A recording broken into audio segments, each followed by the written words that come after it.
Hello friends, இன்றைக்கி நம்ம அரைக்கீரை வச்சு ஒரு வடை பண்ண போகிறோம். இது ரொம்பவே ஒரு ஹெல்த்தியான ஸ்நாக், ஈவினிங் ஸ்நாக். இந்த அரைக்கீரை பார்த்திங்கன்னா நான் வீட்டிலே வளர்த்துருக்கேன். ஒரு சின்ன டப்பா இருந்துச்சு. ஸோ அந்த டப்பாவில் ஒரு 4 தண்டு ஊண்டி வச்சேன். கீரை நல்லா வந்துருச்சு. கீரை நீங்களும் வீட்டிலே ஈஸியாக வளர்க்கலாம். கீரை பார்த்திங்கன்னா நம்ம தண்டு மட்டும் வச்சா போதும், அது நல்லா க்ரோத் ஆகி வரும். அரைக்கீரையில் பார்த்திங்கன்னா நிறைய சத்து இருக்குது.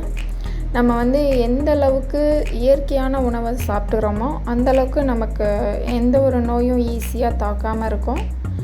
ஸோ இதில் கீரையில் அதில் எஸ்பெஷலி கீரைன்னு பார்த்திங்கன்னா நிறைய சத்துக்கள் இருக்குது.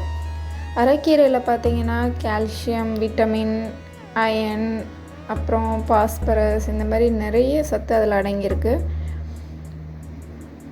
அதனால் பார்த்திங்கன்னா இந்த அரைக்கீரையை நம்ம அட்லீஸ்ட் வாரத்தில் ஒரு தடவையாவது நம்ம எடுத்துக்கணும்.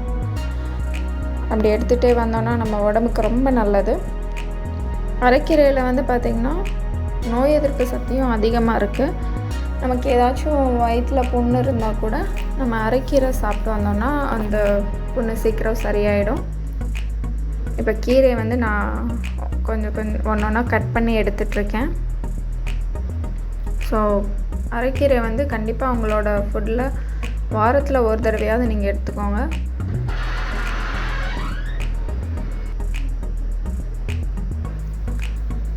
ஸோ நம்ம அந்த கீரையை ஒன்று ஒன்றா கட் பண்ணி எடுத்துக்கலாம்.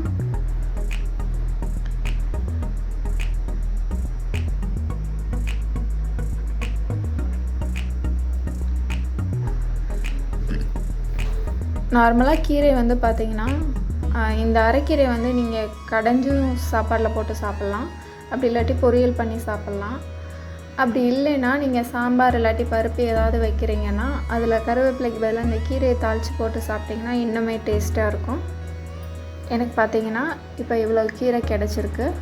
ஸோ இந்த கீரையை நான் வடையில் ஆட் பண்ண போகிறேன். கீரை பார்த்திங்கன்னா நான் தண்டோடு சேர்த்து தான் எடுத்திருக்கேன். நம்ம லீவ்ஸில் எந்த அளவுக்கு சத்து இருக்கோ அதே அளவு தண்டுலேயும் சத்து இருக்குது.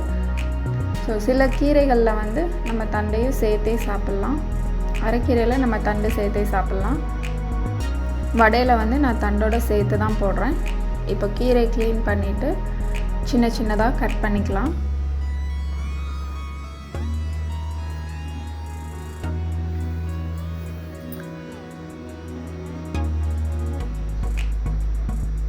இப்போ கீரை கட் பண்ணியாச்சு. நெக்ஸ்ட்டு வெங்காயம் கட் பண்ணிக்கலாம். நான் ஒரு பெரிய வெங்காயம் எடுத்திருக்கேன், ஸ்மால் சைஸ். ஸோ வெங்காயம் நீங்கள் கீரையில் எந்த அளவுக்கு ஆட் பண்ணுறீங்களோ அந்தளவுக்கு வடை ரொம்ப டேஸ்ட்டாக இருக்கும். நான் ஒரு பெரிய வெங்காயம் எடுத்து அதை ஃபைனாக கட் பண்ணிக்கலாம்.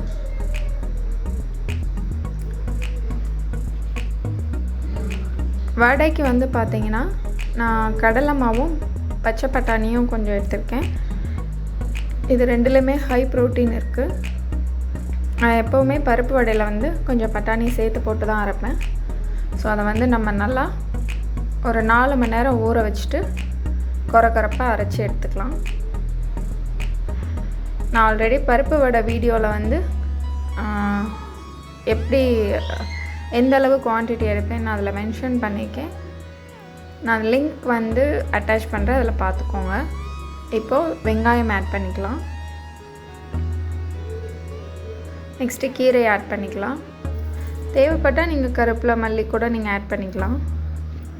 நம்ம கீரை சேர்க்குறதுனால அது மேக்ஸிமம் தேவையில்லை. உங்களுக்கு வேணும்னா நீங்கள் ஆட் பண்ணிக்கோங்க. இப்போ 1 ஸ்பூன் நான் சோம்பு சேர்த்துருக்கேன், 1 ஸ்பூன் சீரகம் சேர்த்துருக்கேன், கொஞ்சமாக பெருங்காயம், தேவையான அளவு உப்பு, எல்லாத்தையும் சேர்த்து நல்லா பிசைஞ்சுக்கோங்க.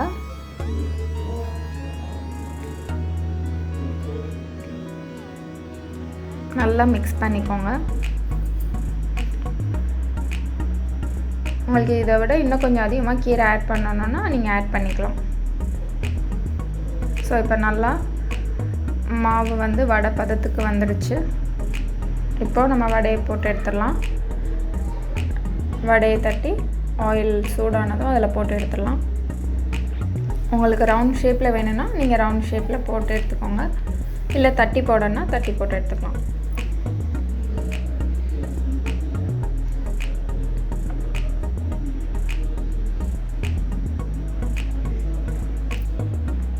இப்போ நெக்ஸ்ட் சைடு நம்ம பரட்டி விட்டுக்கலாம்.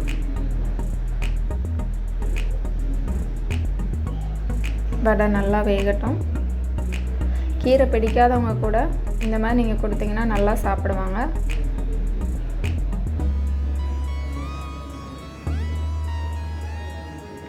இப்போ ஒன் சைடு வடை நல்லா வெந்துடுச்சு.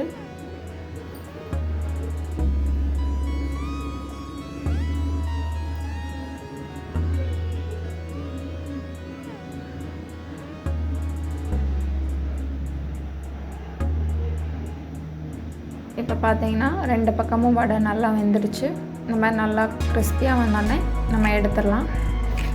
ஸோ இந்த அரைக்கீரை வடை வந்து கண்டிப்பாக நீங்களும் உங்கள் வீட்டில் ட்ரை பண்ணுங்கள். ரொம்பவே டேஸ்ட்டாக இருக்கும். ஹெல்தி ஸ்நாக் வேறு. கிட்ஸ் எல்லாம் விரும்பி சாப்பிடுவாங்க. ஸோ இந்த ஸ்நாக்ஸ் ஐட்டமை நீங்களும் கண்டிப்பாக உங்கள் வீட்டில் ட்ரை பண்ணுங்கள். நல்லா கிறிஸ்பியாக இருக்குது. மறக்காமல் சேனலை சப்ஸ்கிரைப் பண்ணுங்கள். வீடியோ பார்த்ததற்கு நன்றி.